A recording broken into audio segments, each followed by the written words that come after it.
Great Redwall Feast. Written by Brian Jacques. Illustrated by Christopher Denise.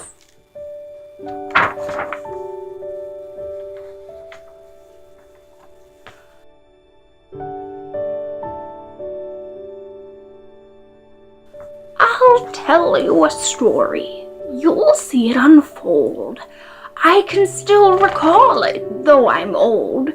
'Tis an ancient tale, related in rhyme, which happened once upon a time.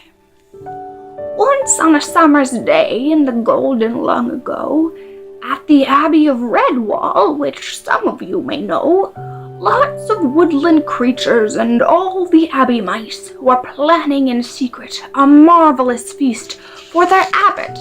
Now, wasn't that nice? They bustled and hustled, they hurried and scurried, flittered and skittered and skipped. From woodland to larder, from orchard to cellar, provisions were furtively shipped. Trundling, bundling, harrying, carrying, tugging and lugging in force, whilst good Father Abbot sat taking his nap. He didn't know of the feast, of course. Giggling, chuckling, whispering low, smuggling, huddling creatures would go, with stifled laughter and twinkling eyes. Now wasn't their abbot in for a surprise? Come, follow your nose down into the kitchen. There's fat Friar Hugo in charge of it all. Boiling, bubbling, busily simmering, herbs and dried roots hang thick from each wall. Chop up the chestnuts, add some more apples, pass me those damsons and that meadow cream. His high, squeaky voice rises up to the rafters mid lovely aromas and wispy white steam. Breads and cheeses, nuts and salads, soups and pastries, pies and flans, tarts and trifles, cakes and puddings, ovens, cauldrons, pots and pans, stews and sauces, jams and junkets, candied fruits and honeyed sweets, baking, basting, cooling, cooking, festive fare and banquet treats. Hark! Stop and be still. Is the old abbot waking? His paws a-twitching, he snuffles a mite. Whispers Constance the badger, good mother of Redwall. We should have done all this preparing last night.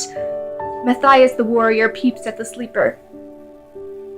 Oh dear, if he wakens, then what shall we do? Cornflower, his wife, thinks up a solution. Take him for a stroll in the woodland with you. I know Father Abbot is so fond of walking. Why, earlier this morn, ere he sat down to rest, I heard him and Formal. They were both talking of going to Mossflower Wood on a quest. Without any warning, the abbot stands upright. Yawning and blinking, he gives a great smile. With a nod to the trio, he bids them good morning, saying, I have not been out on a stroll for a while. And listen, friends, this may sound odd, a quest for a Bobbiton weary nod. If you'll agree to accompany me, we'll see what we shall see. A Bobbiton weary nod. All through the great abbey stand helpers a-watching, murmuring low, like breeze in long grass. Our abbot must go. Hush, don't let him know. Not a peep or a sound. Stand aside, let him pass. Away across the grounds in sun-dewed morn go Constance, Matthias, the abbot too, when up pops Formal from out of the lawn. Good morning, Sir Abbot, I am coming with you. A squirrel sentry named Noisy Sam, after the friends have gone, from high on the wall roars out to all clear, back to work, everyone! Pushing and pulling, heaving and weaving, ducking and dodging, busying round, mixing and molding, kneading and pawing, lifting, shifting as tasks are found. Here good Ambrose Spike, a stout cellar master, to his hedgehogs working like peas in a pod. Stir those quills, we'll have to toil faster. Humph! Quest for a Bobbiton weary nod. It must be his age, seasons bless the old fellow. He'll forget that he's abbot before very long. His paws are a dither, his mind gone to mellow. Work, cogs, let's strike up our song. Whoa! Cask and barrel, peg and firkin, autumn cider laid in stock, rosehip syrup, strawberry cordial, dandelion and old burdock. Bang, bang, the cooper's hammer, glug, glug, the flagon fills. Fruit juice of every manner banishes all ills. Whilst out in the kitchen there's much consternation. Hear a poor mole mum's gruff, anguished cry, Wow! My little bungo, him only a infant, gonna unfold into yon bigger tater pie. All round the huge basin, the moles and Friar Hugo, with long wooden paddles they probe and they seek, as Bungo's young sister pipes up to her mother, elevating his way out of their bar next week. Midst turnip and gravy, potato and beetroot, they scour and poke to the poor woman's cries, "Wow, can't you find nothing? A paw or a molesuit? Be they bits o' beetroot or are they his eyes?" When up strolls young Bungo, the sight of the season, from tail-tip to ears clad in damson and cream. "Your mother, 'tis Bungo, I fold in a plum pie. 'Twere so delicious I didn't dare scream." Yonder's the veteran, Basil's stag hare. He and Cornflower pick blossoms with care, harebell and honeydew, sweet columbine, to grace the tables at banquet time. Daisy and marigold, primrose and lily, they ramble on quite willy-nilly. Basil's convinced of the abbot's folly. "To me," he says, "a banquet sounds jolly, but a Bobbiton quest for a wee nod, what do you think, sounds rather odd. Let's hope our abbot gets back all right, or he'll miss his very own feast tonight." Fragrant, blushing scarlet, lilac and pale gold, laden down with flowers all their paws can hold, past the tranquil orchard, round the gable wall, a scented rainbow drifts into the abbey's hall. Through stained-glass windows, high in the great hall, sunlight lances dustily down, painting islands of harlequin hues on floorstones time-worn brown. 3 banquet tables are set, open-squared, in snow-white linen arrayed, such elegant grace, no spoon out of place, each plate correctly laid. Enjoying the shade of a tapestried wall in the timeless, silent, ancient hall, they set down burdens, all labors cease, to savor a moment of peace. Then Basil's long ears shoot up like twin spears. "D'ye hear that? Something's crunching." Beneath the flowers strewn on the floor, there comes a sound of munching. Carefully, cautiously, Cornflower stoops, stirs the blossoms and peeps beneath. There lies Bungo, bolting the blossoms, a marigold clenched in his teeth. He plucks it out and tugs his snout, politely with roguish charm. "This your salad you once picked tastes very nice, thank ye, Mom." Green gold of leaf and sun, sweet bird song on the air, summertime and moss flower enchanting. Staff in paw the abbot strides right well for one so old, in his wake 3 comrades come a-panting. The stumbling, bumbling trio share but a single thought. Bobbiton quest, weary nod, a journey all for naught. "Listen to that nightingale, ah, what a joyous song!" The chuckling abbot chides them. "Keep up now, come along." Upon a fallen beech log, the followers sit awhile. "Bet you're tired and hungry," says the abbot with a smile. "Nothing like a woodland stroll to whet one's appetite. You'll enjoy supper all the more when we return tonight." Oaks in quiet noontide, serene as guardians stand, or 4 abbey dwellers in their forest land, high above the foliage borne on the breeze. Redwall bells ring from afar out across the trees. Disaster! Calamity! Down in the cellars, a barrel of dandelion fizz has just burst. With noisy Sam roaring, "All paws to the rescue!" They stampede the staircase to get down there first. Squirting and spurting, spraying and sputtering, a great oaken barrel, like some savage beast, gushes fizz high and wide as it spins a mad circle. "Misfortune!" whiz Ambrose. "The day of the feast!"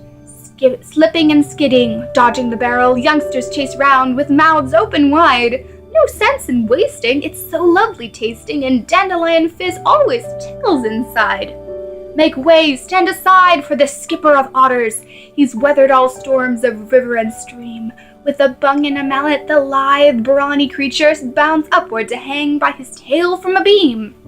When the barrel speeds by, skipper's sharp roving eye, the left one, of course, for his right one has a patch, notes hole and position as down to his mission he swoops like a hawk, the bold fizzer to catch. Wham! Splatch! It's a bullseye! Well stopped! Hear the crowd cry. One whack from the mallet, that bung is in tight. Ambrose Spike takes the floor, holding high skipper's paw. Our friends saved the day for the banquet tonight! Meanwhile, in Mossflower, our abbot announces, "Back to the abbey, my friends! This Bobbiton quest is halfway done. At Redwall the weary nod ends."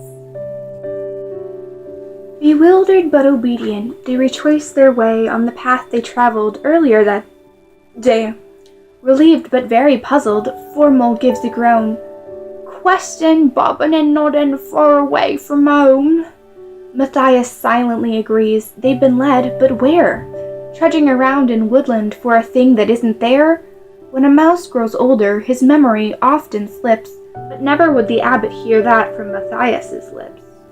Loyalty and affection for their aged friend, trusting him far beyond any journey's end.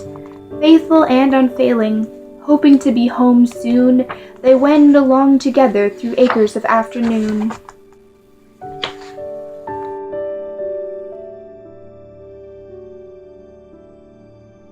Now for the abbot's cake, where wonders never cease. Friar Hugo his ladle waves, "'Twill be my masterpiece." 20 mice sift the flour, mix it for over an hour. "Bring me fruit, green sap milk, this cake'll be as big as a tower." "Get out, Bungo, you wretch, and leave those nuts alone." "Get him, stop him, Basil, too late, the villain's flown." The hare is very busy, rolling soft marchpane. Secretly, Bungo the brigand comes sneaking back again.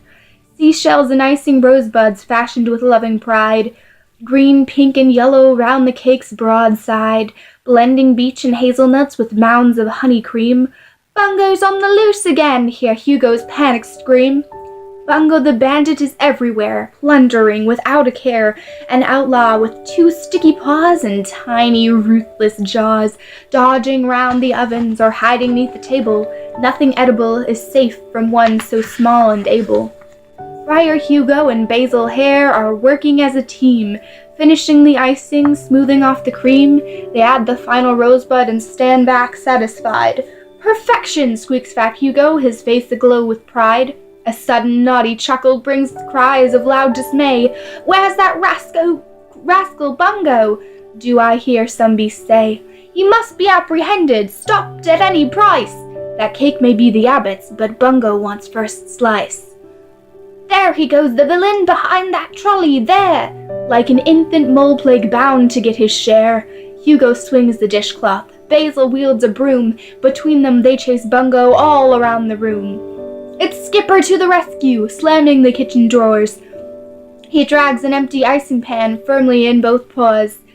Bungo tries to scuttle by as swiftly as he can. Skipper traps the mole babe neatly underneath the pan. "Ha-ha," laughs Basil. "Ho-ho," Skipper roars. "Escape from that if you can." But there's no reply, and do you know why? Bungo's scraping the pan. Meanwhile, in the bell tower, Skipper's otter troop is brewing up a cauldron of extra hot root soup. Only an otter can make it. It's a very old recipe, and only an otter would taste it. Rather him than me. "Boiling punned shrimp, leeks and onions, wild garlic and horseradish too. Reed, mace, starwort, male's tail, butter reed, more garlic, it's good for you." Skipper rolls up to take a quick sup. "There's something amiss here, mates. Hot root pepper, ha-ha, that's the stuff. It'll melt the pattern off the plates." An otter named River Jack, toting a burlap sack, has a peg on his nose and a ladle. Hear the otter crew whoop, "Give us good hot root soup!" They've been reared on the stuff from the cradle. Skipper throws aside caution as he heaps in each portion. 1, 2, 3, 4, 5, 6, and more. With all eyes a-streaming, otters grinning and beaming, break out into song with a roar. "Oh, nothing's odder than an otter when he's supping hot root soup. His eyes pop out, his ears perk up, and his tail curls in a loop. So fill me bowl up to the top, and add another scoop of piping hot that hits the spot. It'll finish yours if you cannot. Oh, good old hot root soup." Redwall's late noon shadows dissolve to evening shade. All around the abbey, final plans are made. Neat nimble squirrels like fireflies in flight set wall-lort, candle, and lantern alight. Noisy Sam keeps vigil atop the rampart wall, peering at the path below, ready to give his call. Redwall stands awaiting and anticipating any sign of the questers at all. Young ones wriggling, squiggling, giggling, squirm all agog and excited. Tonight's the night, their elders laugh. One can see even they are delighted. There's Bungo the bold, clutching tight hold of a doorpost, wailing and howling. As Abbey babes all are led to the tub, he clings like a limpet there, growling. Ho mercy, ho spare me, I'll perish and drown. Then you won't see this mole child no more. His mum and cornflower, with cunning and power, simply tickle his paws from the door. Protesting and pleading, with no beast a-heeding, the mucky-faced Bungo in horror, yells out, "Oh no, go away, let I go, and I promise to get barth tomorrow." Whiz-pop, gurgle, splosh, straight into the wash. Bungo's firmly tubbed up with the rest, where immediately he is a pirate at sea, a bath-splashing, suds-covered pest. Flinging the soap and blowing bubbles, Bungo adds to bath-time troubles, squirting water at all about. "I likes it in your eye, ain't coming out." Pushed from the kitchen by strong willing paws, travel trundling trolleys and carts, each laden with dishes of all that's delicious, from savory flans to sweet tarts. "They'll be comin' soon, aye, and so will the moon," Ember muses while rolling a cask. The sun sinks low in the western sky, deep red from its long day's task. They've decked the great hall from lintel to wall with streamers and banners and flowers. But where's the abbot and his 3 chums, missing for hours and hours?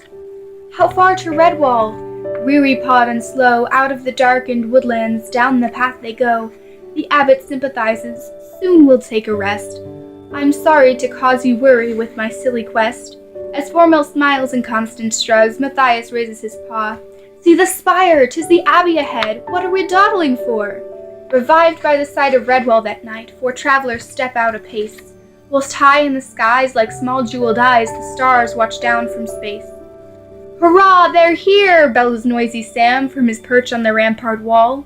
"Open the gates, sound the 2 bells, come running, one and all!" Redwallers throng to the threshold to welcome their friends inside. Abbey bells ring brazen greetings as the doors swing open wide. Constance the Badger, Matthias and Formal troop in with a smile and a sigh, as off to Great Hall flock Redwallers all with their abbot held shoulder high. "We never found out what the quest was about," said Matthias, "but at least we kept our abbot distracted all day so our friends could make his feast." From colored lanterns, flowers, and food, and each young shining face, to every elder clad in their best, Great Hall is a magical place.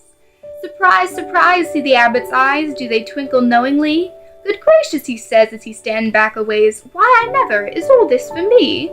Baby Bungo appears, scrubbed from tail to ears, and his abbot's paw he takes. "I did it all for you," he fibs, though some of 'em help with the cakes.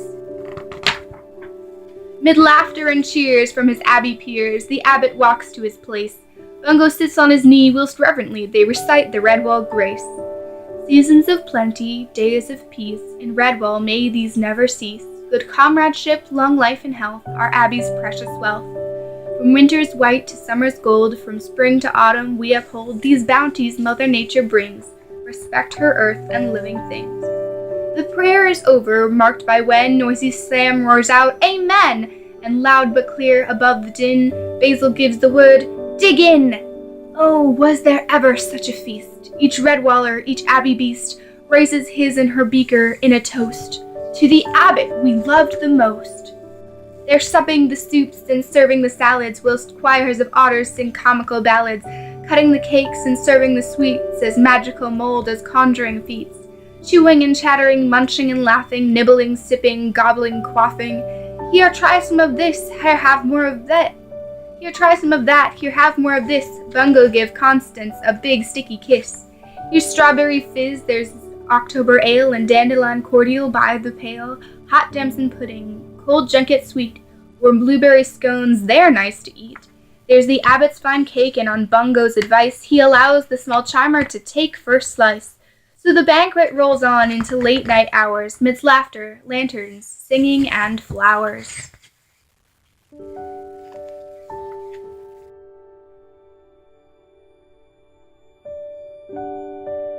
A single bell tolls midnight's knell, yet some old friends are able. There's still 1 or 2 doing justice to what's left on the banquet table. Basil, Staghare, and Skipper are there, Matthias, Cornflower also, Ambrose, Formal, Constance too. It's awfully late, you know. Most of the elders Most of the young with the elders have wandered off to weary beds, but still a number seated in slumber droop and nod their heads. Baby Bungo's asleep on the abbot's knee, both of them snoring uproariously, when from the sleeve of the abbot's robe a parchment scroll slides free. The scroll rolls on the table, close to Cornflower's cup. "What is it?" comes the whisper. "Go on, pick it up." Our abbot's rule, you may recall, there are no secrets in Redwall. We're sure that if you read it, he won't mind at all. Opening wide the parchment, Cornflower reads each word, not aloud but to herself, so not a sound is heard. "Speak up, my dear," calls Basil. "State clearly what you see." The pretty mouse is lost for words, for she's laughing helplessly. "Oh dearie me, ha-ha, hee-hee, oh, my aching jaws." The parchment slips onto the table from her shaking paws. "The ha-ha, the abbot has hee-hee-hee-hee-hee. Oh ho, ha-ha-ha-ha, look for yourself and see." They gaze amazed, bemused and dazed, and they can't believe their eyes. They thought their abbot was old and silly, now they know he's ancient and wise.